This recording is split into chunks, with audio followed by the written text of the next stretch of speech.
ভাই কি উপর উঠবেন? ও তুই সম্মানিত যাত্রী মহোদয়গণ, আমরা টেকনাফ থেকে সেন্ট মার্টিনের উদ্দেশ্যে ছেড়েছি। আমরা সেন্ট মার্টিন পৌঁছাতে 2 থেকে 2.5 ঘন্টা সময় লাগবে।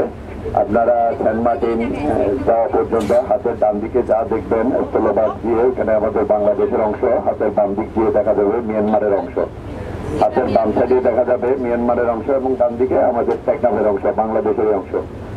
আপনারা আপনাদের বাচ্চাদেরকে হাতের কাছে রাখবেন, এদিক সেদিক ঘোরাফেরা করবেন না, এক জায়গায় বসে থাকবেন, আর রেলিং এর উপর দিয়ে টপকাবেন না।